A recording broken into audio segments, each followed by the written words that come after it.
Thank you. I am part of the National HRD Network Pune chapter, and this is one of the activities that we do, knowledge sharing and focusing on contemporary and whatever we think is required for the HR professionals. तो उसमें से design thinking बहुत ही महत्वपूर्ण subject है, would be aware. And today we have one of the experts of India, Ajay Aggarwal. He is based in Bombay. उनके साथ में हमारा पुराना रिश्ता है. This is, I think, the third or fourth, fifth program that we are doing. And we also did a diversity related hackathon, which was based on design thinking principles, and he had led it, and a couple of other webinars that we did. So he runs humane, sorry, I forgot the full name, HDI. Humane Design. Human Design Innovation. हाँ, तो वो है, उनके साथ में उनके colleague विशाल भी है. So we thought we will do this in a different way. How design thinking is and can be used in organizations using examples. So uske liye then we have two of our colleagues, Nazneen Husain जो है वो, if you can see her screen पीछे C लिखा हुआ है, C stands for Cummins. She is a senior professional from the industry. And we have Tina also, Tina Rastogi. She heads HR at Saee. She is also part of our team in governing council. So Tina from the IT industry, Nazneen from the manufacturing industry, they will be sharing their perspectives and in conversation with our expert Ajay. तो ज्यादा मैं बात नहीं कर पाऊंगा. Ajay, over to you, and folks, thank you so much for joining and enjoy all the knowledge that gets shared. Thank you. Thank you so much, Amanji, for the warm and amazing welcome to all. In fact, the way you always do, and I love this this way that you welcome everyone. And thank you everyone for joining us. A request before we start, just to help the experience be seamless for everyone, if you can all just check if you're on mute. Everyone stays on mute so that there is no disturbance during the conversation. We will definitely, and that's a promise that we have, that by the end, there are certain questions that you had posed in the registration form itself. We will pick up some of those questions, and more questions that you pose in the chat window, we'll pick those up also in the end. But by then, request everyone to stay on mute. So welcome to this fireside chat that we are having, and I have two of my very, very close friends, Nazneen and Tina, join us today. Before we begin, I think a bit of an introduction for Nazneen. While they both are very senior professionals, still I would want to introduce them a bit more, because I think Amanji did it in his own way. I would want to do it more professionally. So starting with Nazneen, Nazneen has been in the corporate world for over 25 years in the field of HR. She's worked with various industries ranging from iron and steel, polyester yarn, IT, fintech, various fields and industries. So a varied experience that she brings in from various types of HR organizations that she's also worked with. Nazneen is currently serving as the HR director at Cummins, providing HR leadership for engineering, IT, global analytics, and integrated supply chain. In addition to her core role that she performs, she is also leading development of strategic workforce planning, culture of appreciation, and framework design for general management roles. Yes, this is the professional side of Nazneen. Let me also introduce you to some of her, a side which not a lot of people know about her. From her personal interest aspect, she's passionate about water conservation and tiger conservation. So tomorrow, if you see the population of tiger increase, you know who to kind of point towards that. It is Nazneen, because of whose efforts it's kind of increased. So this is Nazneen for you. Now coming to Tina. Nazneen, if you can say a hi to everyone. Hello everyone. Nice to catch up. Yeah. Yep. So I think we go to Tina. Tina brings in a wealth of experience to the table with a remarkable 22 years of career spanning diverse sectors, again, manufacturing, IT, BPO, product engineering.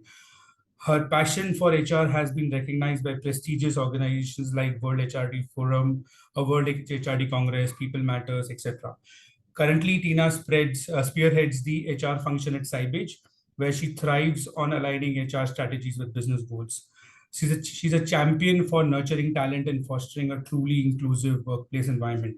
Yes, this is Tina professionally. And as I said, I will touch upon a human aspect of Tina, which is beyond profession. Beyond her corporate expertise, Tina has deep commitment towards giving back to the community and being a part of NHRDN Pune, the management group, is again her initiative to give back to the community of the HR world. So Tina, if you can say hi to everyone. Hi. Hello. Hello, And everyone. I, Ajay Aggarwal, a lot of you would have seen me, met me. I, yes, operate out of Bombay. I would want to introduce myself in 3 simple statements. That's how I love people to remember me. I am an entrepreneur by heart, a Haryanvi by origin, and a consultant by choice. This is who I am, and this is how you can remember me for life. So beginning from here, I think we have a power-packed fireside chat that we have put together this time. Till today, we have been, I think we've done a lot of sessions wherein it was about an expert talking about design thinking, use cases and all. This time we wanted to bring a very different perspective. We wanted to bring a user's perspective around design. So that's why we requested Tina and Nazneen, because in their present roles, they have been the users of design thinking in HR, applying it, implementing it as a part of their organizations and all.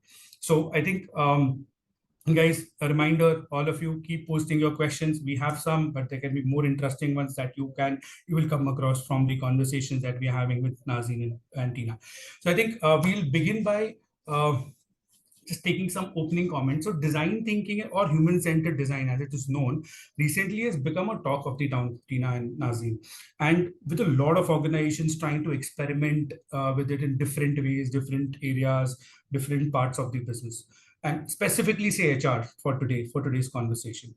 So let's start from there. So any opening thoughts and comments around you being on the user side and on heading HRs for global organizations?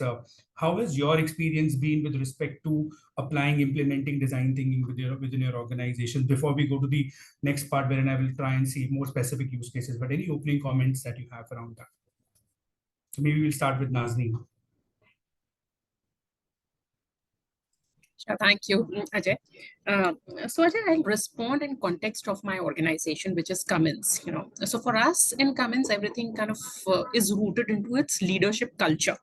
Yeah, and what do I mean by leadership culture? So in summary, when we talk about Cummins and its leadership culture, it is. We are as leaders expected to inspire and encourage all employees to reach their full potential. Yeah, so that is what leadership culture is written formally for us. And every leader is expected to motivate and give employees a higher sense of purpose.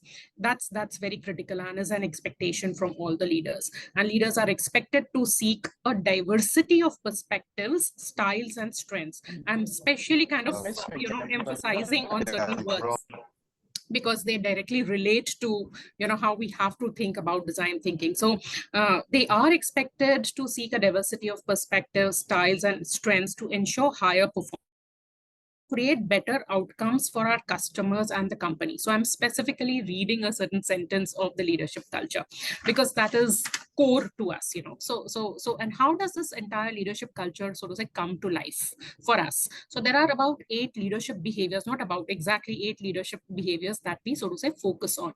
And I would like to kind of draw attention to one of the leadership behaviors, which reads as, creating the right environment for our people.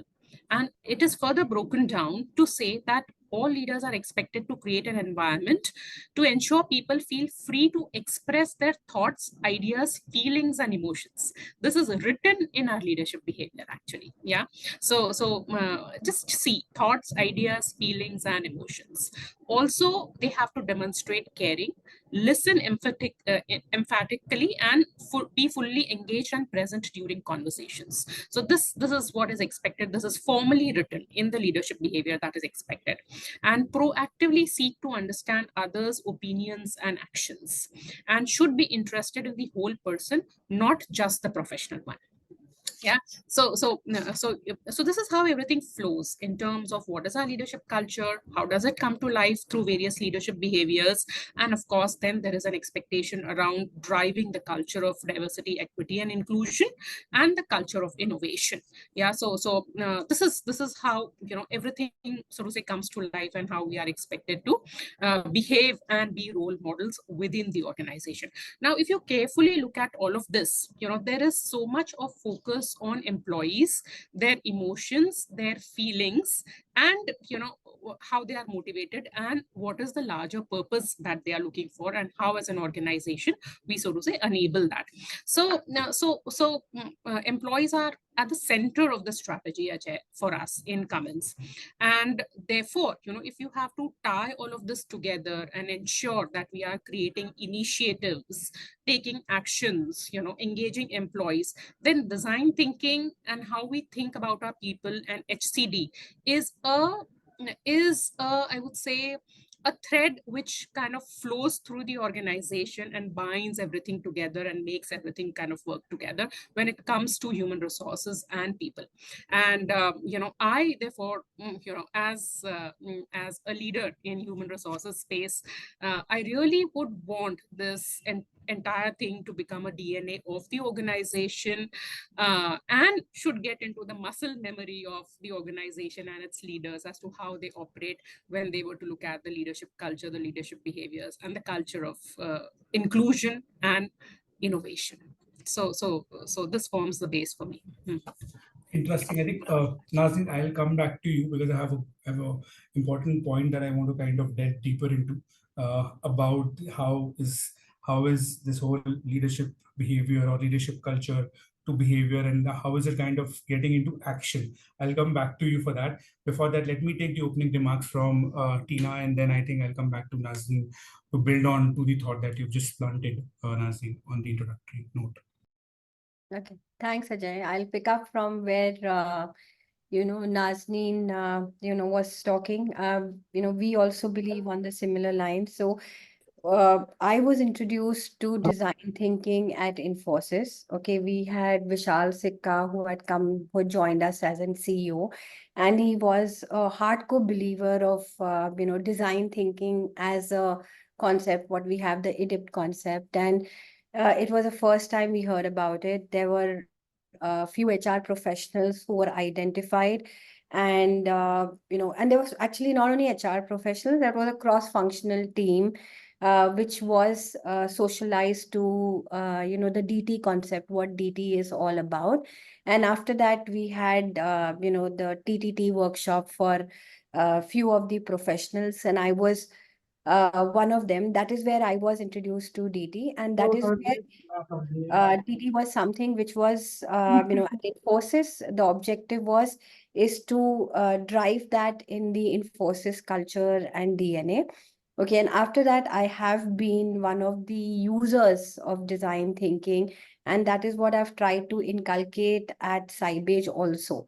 So if we see design thinking, what is actually design thinking to me? It is something which focuses, on the problem, on the root area of what the challenge is, okay, and helps to resolve the challenge right from the roots, okay.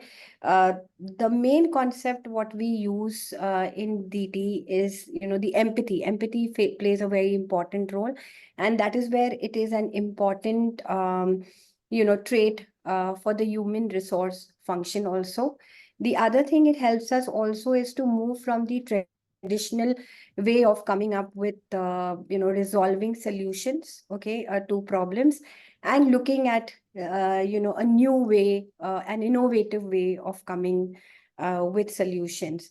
The other thing is that at Sybage, we've always been saying, being an IT, employees are our biggest asset, so employee experience, be it employee engagement, they play a very important role to us. And that is where DT also plays an important role, because it focuses on employee engagement and employee experience. And DT can be leveraged, across functions of HR. You talk about your recruitment, performance management, training and development. In fact, we've come up with some innovative solutions, using the DT concepts, not only in HR, but in fact, we also have some, use cases in the project side, which we've come up with, which we are showcasing to the client. So that is how I got DT from Infosys to Sybase, and we are leveraging it.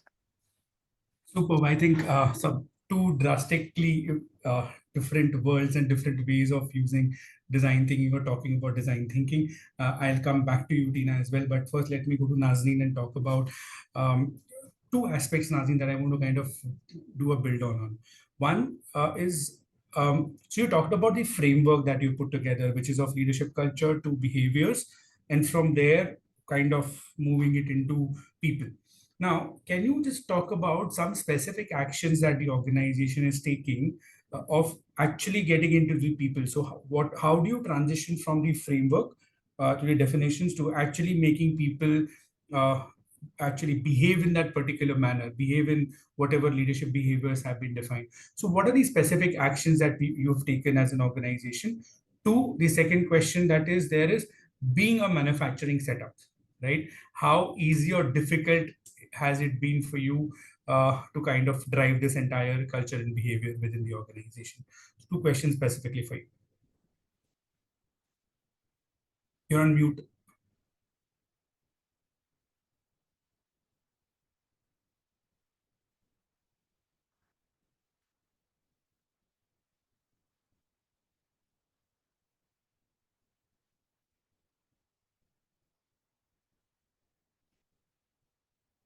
Aya, did you unmute me? Okay. Yeah, now I got unmuted. Sai, thank you. Yeah. So I think there are, various ways through which we can do it. Like I said, it is a very important for me as a HR leader that it becomes a DNA of the organization. It goes into how we do things, right? Muscle memory.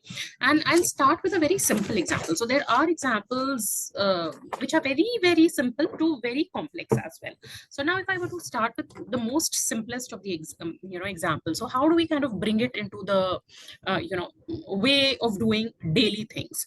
Now, if you were to look at the leadership meetings or the staff meetings that are conducted, which every organization has, maybe every month, every week, every quarter, whatever it is. So we start with a concept, what we call as head, heart, and hands. Yeah. So this is so essentially it is that everybody present in the meeting has to talk about what they are thinking, what they are feeling, and then what is there any hands issue? Is there something they have to kind of take care of during the meeting? And you see, the important focus is on thinking and feeling. And why do we do it? And that is what we call as head, heart, and hands. So why do we do it? And we have to name the emotion that I am feeling sad because of this. I am feeling happy because of this. It is important that everybody around the table understands that, with what mindset and feeling a person is coming into the meeting, and thereby kind of look at the responses, the decisions, the conflict in that light, that, hey, this is where the person is. And accordingly, be mindful, collaborative, compassionate towards the person, who is speaking. So this is the smallest of the example. It is mandatory that we start all our meetings with head, heart, and hands. So this is one of the simplest of the examples, Ajay. Now, if I were to kind of talk about one of the, kind of complex example, it is culture of creativity and innovation. So like, when you introduced me, you talked about that I lead HR for engineering organization as well, right? The whole R&D. And over there, for us, creativity and innovation becomes critical. And it is not that a chief innovation officer has to be innovative or something like that, right? Every employee has to be innovative, has to come up with thoughts from the grassroots, right? So how do we kind of drive that? Now, we thought about kind of having a different, we were wanting to give it a different flavor. We wanted all the employees to get engaged into it, and then we designed whole piece of creativity and innovation in the form of gamification. And that's when the employees were, so to say, put in the center. We did a lot of brainstorming and wall exercises and various tools, Ajay, which you are more competent to speak about as part of design thinking, right? We did all of that to understand what are those small and big problems which employees face as they work on products and design from a technical perspective, right? And what are the probable, so to say, solutions around it? So things like, the wall exercises, the prioritization, and then everything was kind of prototyped and presented. Now, the impact of it was that the whole organization kind of got engaged into it, but from defining the problem statements to framing the problem statement to getting into the brainstorming through cross-functional teams, through collaboration, coming up with probable solutions and prototyping that. Now that led to significant rise in the numbers of disclosures being filed, and we all know what filing of disclosures and IP means for any organization, right? So and what kind of business advantages it can bring, right? So this is one of the medium level challenges that I thought I'll just speak about, and then there are a few more complex which are more enterprise wide, but if we have time we'll get into it, but I'll just pause here with these two simple examples. The second question, being a manufacturing organization, how easy or difficult has it been? Because I think this is one of the questions also that has come into from the registration form, and I think we'll address it right now itself, which is around that it's perceived as if IT and services organizations, it's easier to kind of travel or do any of these kind of things. But being a hardcore manufacturing setup that you at least represent, what has been your experience, and how have you navigated that entire thing, or complexity or challenges? It is like, it's so incidental that you talk about it, because it directly kind of relates to the shirt that I'm wearing. So you would be seeing something written like amaze over here. So let me just talk about that example. So now, so yes, I also lead HR for integrated supply chain, and that means direct and indirect procurement, supply chain planning and logistics, manufacturing, quality, and health and safety, right? For our manufacturing plants and all of it. Now, this we all know is a little conventional area, right? And typically things like Six Sigma, etc., have been followed, which is very good, right? I mean, it is very structured, very process oriented, but then that is where the catch is. It is so very process oriented, metrics oriented, right? Now coming from an HR angle, as an HR leader, one of the things that I'm working on, and let me just give you a little bit of context. So when I got this role of integrated supply chain, we started to work on the whole strategy of ISCM for India, Cummins in India, and various strategic elements were designed, and one of it was people focus. Please do note that I'm not saying HR focus, it was people focus. So that is the strategy, and in there are three elements, and one of the elements is making ISCM a great place to work, right? Because compared to, like you rightly pointed out, analytics and IT and all of that, it is not perceived to be as rocking a place, right? So one of the themes is making ISCM a great place to work. Now, there are various initiatives running under that. And one of those is just looking at these conventional processes like Six Sigma, like, zero defect mindset, right? Not only in product and processes, but anything and everything that we do. Now, the thing is, as we now get college hires and new people, they don't get as excited by all of that. right? As compared to like a hackathon in engineering or something like that. So now what we are doing is that we are looking at all these conventional processes which really have brought good results for us. Now, instead of putting the whole process in the center, we are putting people in the center and just seeing how these processes work for them. Do they get excited by that? Does their creative kind of juice really flow or not? And we are again using the tools like creativity matrix and you guys call something like what if, and all of those kind of things, right?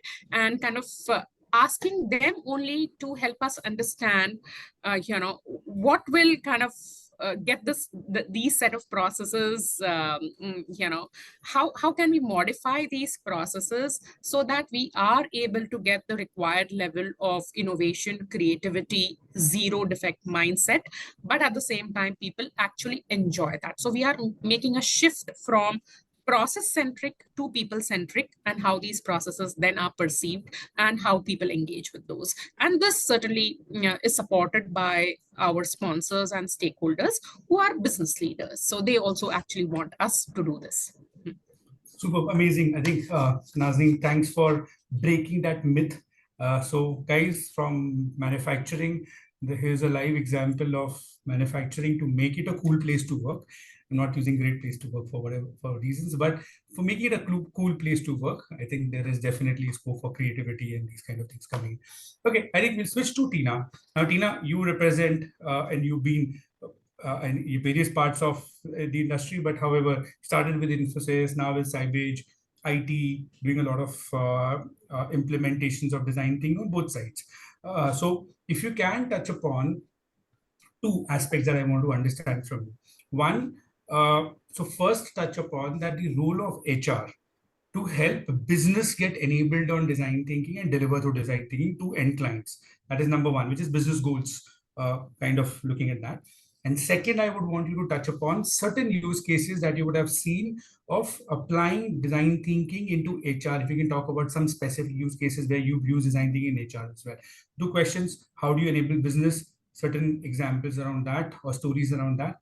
And second, some stories around how have you applied it in HR. You're on mute, Tina. Am I audible now? Yes. In fact, I've been unmuting, it just gets mute on its own. But anyway, okay, so see, design thinking, there are certain objectives of framework, what we have set at Sybage while we are training our business and while we are leveraging design thinking, in our processes to improve them.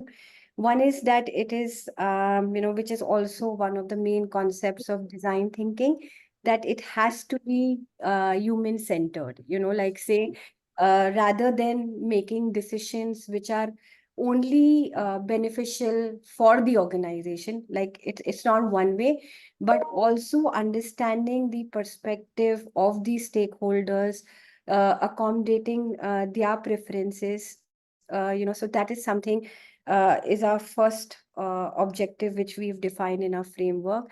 Second is that, it is iterative. Okay, we do not really go with hypothesis, assumptions, or like say outcomes which have worked for us in the past, like say, we are a 26-year-old organization, right? So there's a lot of legendary solutions what has been used, and there's a lot of comfort with certain practices what we've been doing, right? So which were based on assumptions. So we are not following that. In fact, that is where we are focusing more in terms, of the research, okay, getting insights from various stakeholders while we are taking those business decision. This in turn also helps us to inculcate collaborative approach within the organization. It helps us to work with the various stakeholders involved, in decision making. In fact, that also helps us with, working with what you call multi-generation teams. Like say, on one hand, we have our organization age is somewhere between 24 to 26, because that is where we take fresh engineers who are passed out, and 60% of the organization belongs there. And the rest of them, we have, people who are veterans, like say, who started as freshers, with Saee, and today they have spent like 26 years with the organization. So obviously they have their own, they're strong-headed, they have a comfort zone working with certain processes and getting them. So change management, again, for them, for us, to get that change management, this collaborative approach really plays a very important role. And obviously with the Gen Zs and your millennials, it helps, they are like pretty fast, so they get our veterans to think on toes and come up with such innovative ideas, which our veterans can, I could call them baby boomers, can barely think of. And obviously, with so many hands, and it encourages inclusivity, which is also one of the objectives of HR, and also it helps us to get creative solutions. So this is some of the it's one of the framework what we form for DT. What is it that we are doing from the business perspective is that we've started something called as murmuration. Okay, murmuration is that it's just a program that we started where we've identified top four stakeholders, one from your the sales and marketing function, one from your the delivery operation side, one from the quality, and one from your business intelligence side.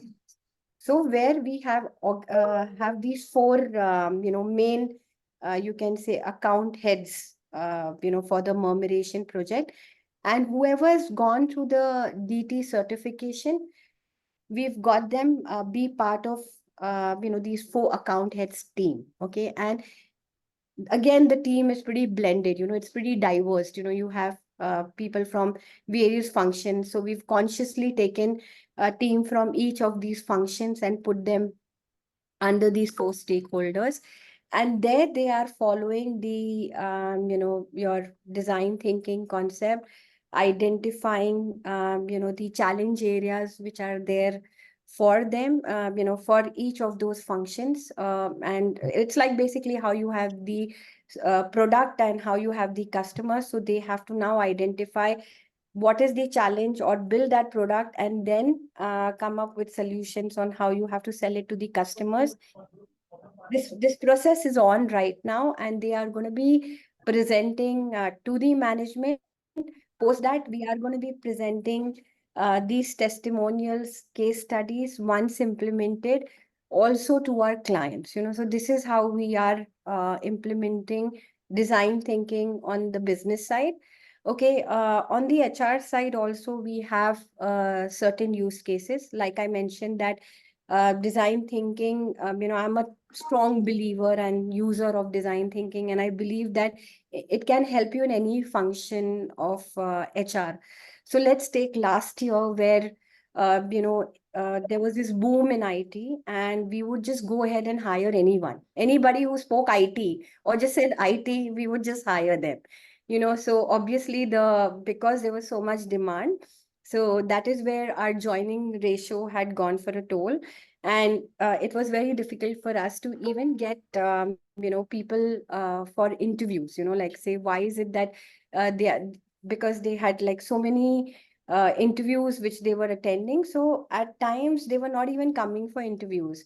And we had this practice that like whoever is coming for an interview, they have to come in person for an interview. So obviously, there were, we kind of used design thinking to understand what the challenge area was, and why is it that our, joining ratio is less, and why people are not coming for interview other than your external factors. Internally, what are the things what we can do? And using design thinking concept is when we realized that the problem area was that, because we were calling employees for interviews, and post COVID, employees were more used to your remote and virtual interviews and everything like that. That is where we enable the remote interview process, which helped us not only increase our joining ratio, but also helped us to improve our candidate experience. Obviously, we've used that like say design thinking in other functions like performance appraisals and L&D. But yeah, this is what could come top of my mind. I think today is an amazing day for me. Just today, I think after long, I'm just listening and learning rather than speaking, and I'm just loving this. So even if Nazneen tells me 10 times that your part, your side, I am just going to keep quiet today and not going to speak anything about design thinking. I think lovely use cases that you kind of mentioned, Tina, both on the side of business as well as HR. I think I'll go back to Nazneen. Nazneen, any use cases specifically? I remember one story that you were telling me that there was a time when you can be policy focused in HR. Today, you can no more be policy focused. You have to be looking at people's requirements to kind of do that. So any specific use cases in Cummins around in HR that where you applied design thinking and kind of come out with some difference that you've created in the life of people? Yeah. Ajay, what I will talk about is our focus on moments that matter, right? So in today's world, at least I believe as strongly as an HR leader, policies and guidelines have to kind of function as the lighthouse, because the organization really has to run in a little structured manner, has to have framework, and therefore policies, guidelines are must and necessary. But there are situations, for, when it comes to employees and people, that certain policy aspect, certain clause of it actually doesn't fit in, because they are into that situation where it is really important, that moment is important for them, and therefore it is very critical that how as HR we kind of step out from this constrained thinking of policies and guidelines and just think creatively and propose a solution which really creates a fantastic employee experience for the person when he or she actually needs it, and there have been a lot of instances where we have actually kind of done it. So what we call this as creating great employee experiences by focusing on moments that matter. And there can be very unique and specific examples, and every situation is different. But what I'm trying to say is that we really encourage all our HR folks to wear that hat, and just do not just start quoting policies and guidelines, but just see what can be done to make the employee experience a great one. You're on mute, Ajay. In fact, I remember you told me about like leave was one of the stories you were telling me, that if someone today, if we talk about Gen Z and millennials, if today they need leaves for various reasons, right? And you can't go back and tell them that our policy does not kind of say this. If it is important for them, then policies have to be tweaked rather than they kind of adjusting to the policies. I think so. Good. I think interesting stories and interesting examples from a user standpoint. As I said, I'm loving the learnings that I'm taking back. We'll now kind of delve towards, we've talked a lot about organizations, we've talked about what initiatives have been taken and stuff. Let's move towards a bit towards the individual, right? Now we'll try and focus towards HR professionals itself, right? So I think two questions that get asked. So I'll ask the first one first. So I think one question that get asked to me a lot, and today I'm taking that liberty to, because you are industry leaders on the other side, heading HRs in your organization. So one question that gets asked to me a lot is, what are the career options for HR folks who are enabled with design thinking? Or if you want to just expand it to saying that people who are enabled with design thinking, what are the various career options that you see with organizations, with employment? What are the various career options that they can have, specifically focused towards HR? But if you want to expand it, you can kind of take that liberty as well. So we'll go to Nazneen first, or Nazneen, if you want to take that first. Sure, Ajay. So Ajay, I'll answer it a little differently. Now, if I were to look at many organizations, I won't say all, but the way the organizations are moving towards creation of their HR operating model. Many of the organizations have three clusters, right? It is one is HR business partners, the second is centers of excellence, and the third is the HR operations. This is typically how the HR operating model is kind of moving towards in many of the organizations. Now, uh,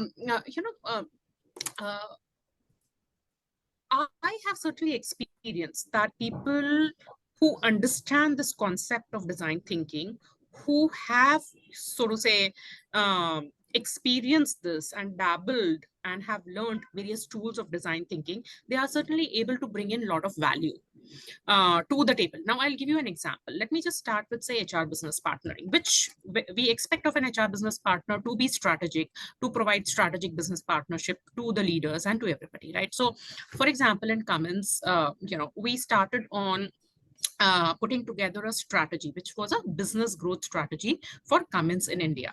While that was made and that was kind of done fabulously, when it was presented in the board, one of the questions that was asked was that you have a fabulous growth strategy, business growth strategy for the country. Where is your talent strategy to support it? So now we, as the HR team, we worked on the talent strategy, and then out of a lot of manthan, so to say, about 8 to 10 themes came out, projects came out, which we believe will lead us, propel us on the journey forward and support the business growth of the country.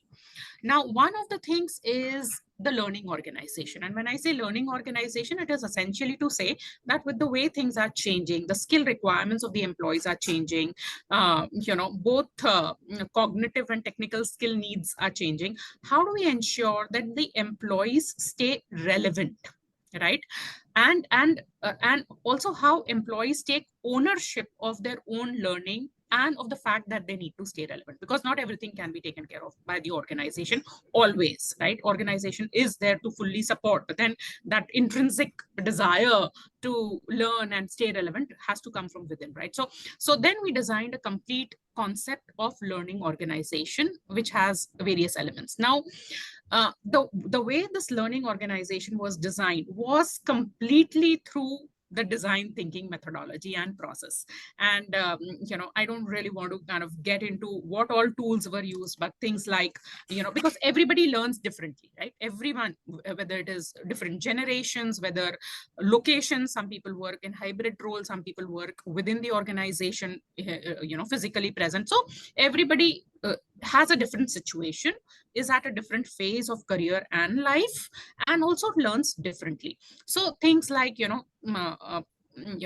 developing personas, then concept of how might we, HMW, what we call as, all of this was used to design the complete learning organization journey, which is a multi-year journey, right? So that's the roadmap that was designed and put forth. Do know that I'm talking about everything tying up to the business growth strategy of the country, tying up to the question coming from the board, etc. So this was a fantastic example where the HR was able to partner in a strategic fashion by heavily using design thinking approach. So this is one of the examples that I can say HRBP. Now, HR operations, I already talked about through moments that matter, and how with every employee interaction, you can think about making that entire experience fabulous. And for that, you really have to wear that hat of design thinking and empathy and, that feeling and understanding the passion and the pain of the person, which is so very core to design thinking. So this is HR operations. And then there's certainly the center of excellence, wherein you want the design thinking experts, or who can come in and teach, coach, instruct, and lead this entire thing, for everybody to understand, follow, get engaged into workshops, etc. So as I look at all these three, so to say, pillars of HR business partners, HR operations, and centers of excellence, I continue to experience more and more that design thinking is critical and is continuing to bring differentiated value. So I think an interesting part that you touched upon is it has got space in all three parts of the operating model, and and then kind of looking at designing moments that matter, or designing to be empathetic to the business and designing learning, or at the part of the COE wherein you as it is do a lot of design work. Okay, I think I'll come to Tina now. Tina, so I think I'll have two questions for you. So one part, do you have a build on to what Nazneen just mentioned about the roles that people who are enabled, HR folks or HR professionals who are enabled with design thinking, they can expect? And second, I would want to understand that you've been kind of through this journey, right? How should HR professionals be thinking about building their capability or their roadmap to hone this capability of design thinking? Two questions. You can pick and choose the way you want to answer this. Yeah, I think Nazneen has covered broadly most of the aspect in terms of how it touches upon HR, holistically. So just to add, it makes you more like more of an experienced architect.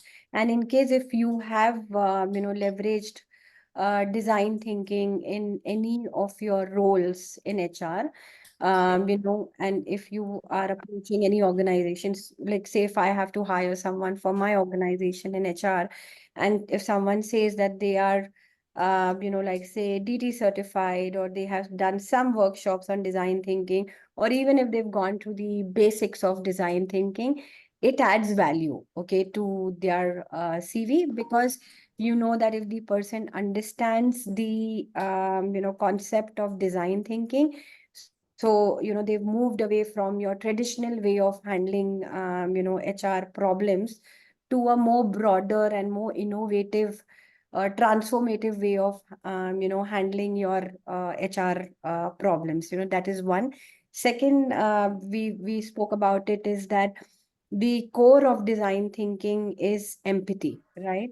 So if, and for HR, empathy plays a very, very, very important role, today. And that is where, at least they are more mature to empathize, in that human resource function, whichever they are, be it right from your recruitment to learning and development to your BPHR to HR operations, which Nazneen also, spoke about.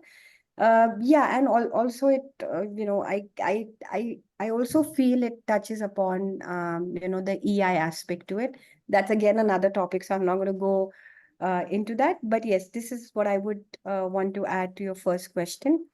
On your second question, on how HR, my HR colleagues can have a career or do something on DT. So in fact, as we are already on this topic, we, one is that attend some of the DT related programs, or like say training sessions which are organized. You have social media, you'll find a lot of stuff of on design thinking on LinkedIn Learning and other learning platforms. In fact, we are organizing a certification program with you only, Ajay, on DT. That is something what people can leverage. I'm sure that DT certification is surely a big help to transform their career in HR. I think a good point that you mentioned is start with, if I just want to kind of put up a roadmap, start with getting aware there's enough available on social media, enough available on various platforms. Just get oriented towards what it is. If you see interest and passion in it, if you really see that you kind of, because uh, as you said, Tina, core to design thinking is human, core to HR is human. And at a value system level, they kind of talk to each other, right? So then if you see interest in it, if you see something, then go in for a formal training program.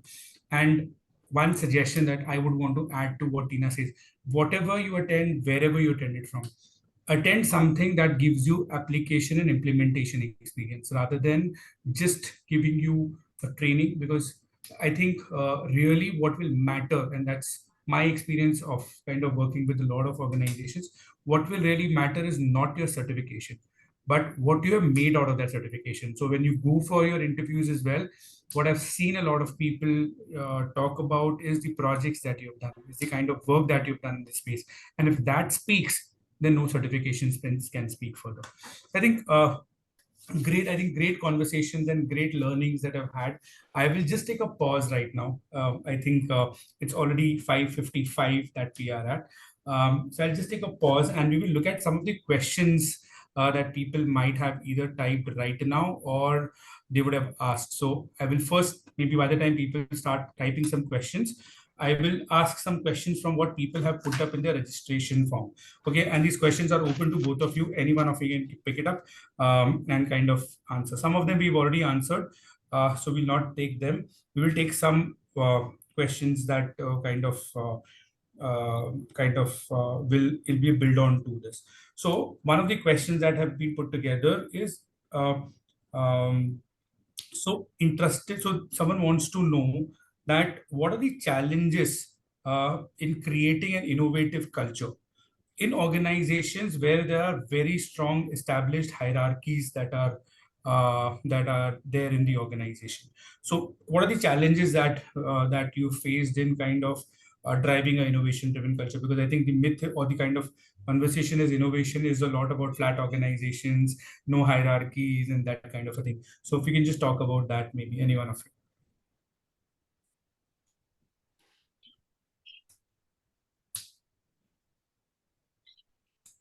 Nazin, you want to go first because I guess in manufacturing it is more of more challenging to drive that kind of culture as line hierarchy prevails more in manufacturing. Yeah. See, Ajay, so much depends upon your key stakeholders, right? And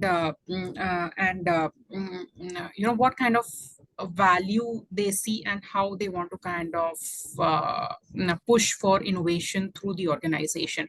So it's about as HR leader, if you are kind of one of the key stakeholders who has to push for culture of creativity and innovation, then the first thing that you need to do is do your homework, engage with your stakeholder and set of stakeholders to help them understand that why it is important that we get the voices not only from the people sitting in, so to say, big chairs and drive innovation, but also kind of get it from the roots, so to say. So for example, I talked about how we are wanting to change the conventional processes. So for example, what I did was that I spoke with my chief supply chain officer to say that, hey, see, look at this, so we have kind of been driving certain set of processes, like for example, Amaze, which is focused on zero defect mindset,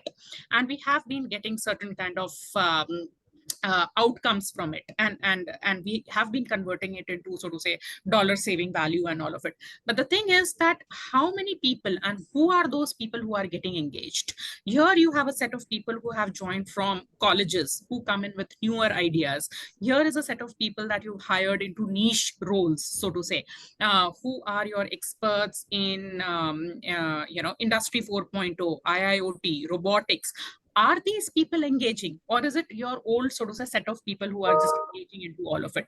So actually we did a very deep, so to say, kind of conversation around it, and hence now we have the complete agreement that we really need to kind of shake this entire thing up and bring a different kind of energy to it by applying design thinking and making it sort of happening and rocking place where everybody kind of engages, and we do not lose out on the ideas of people who are, so to say, fresh out of college, understand technology, who are experts in their respective fields and all of it. So it is all about your credibility as an HR business partner, your broad mindset and perspective as to whether you yourself understand certain relevant concepts like design thinking and are able to engage with the stakeholders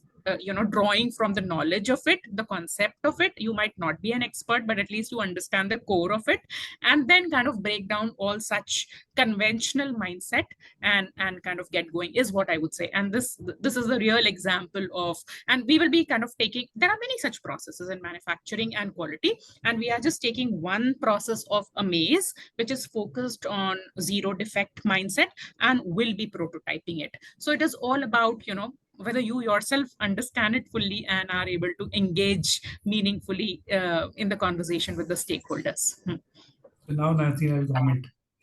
What we call this in the world of design is, what story are you telling to people? What story are you telling to people? So I think that really plays well. So good design thinkers should also be great storytellers. I think I always say this, and that's what you. And I can vouch for that because, to add what Nazneen you said, it is like practice what you preach.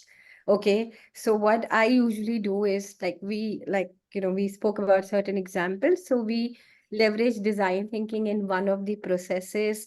And, once it's a hit, it's a success, then we have allies and then we communicate about it. And then you'll have curiosity built in. Oh, what is it that you did? How did you do it? So that also helps us to inculcate the culture of innovation.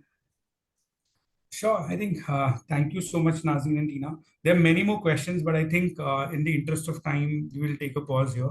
I will share the questions with you separately. And if you want to answer any one of them, we can send it to Saee, and Saee can kind of send it to the respective person.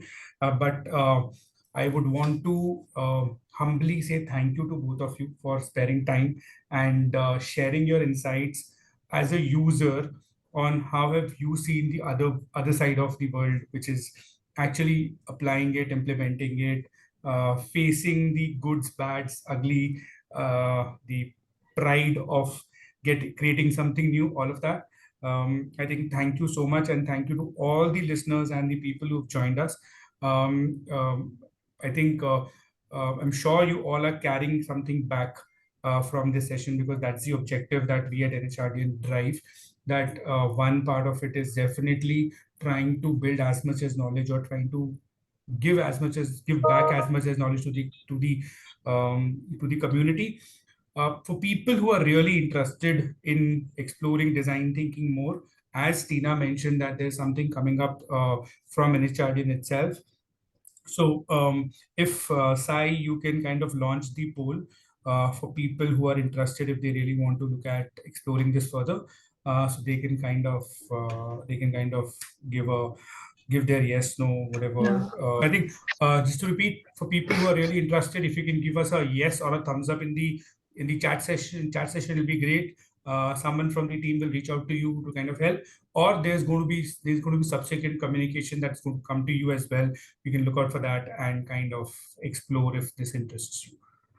So I'm getting a lot of yeses. Great. So Adir, Prajakta, Pooja, Mahesh, yes, Devang. Cool. I think amazing, guys. So thank you so much once again, and look forward to seeing you in the next session. We will come out with more perspectives and more leaders sharing their stories around design and innovation. Thank you so much. Bye bye. Take care. Have a nice evening and a life ahead. Thank you. Thank you. Thank you, everyone. Bye. Bye.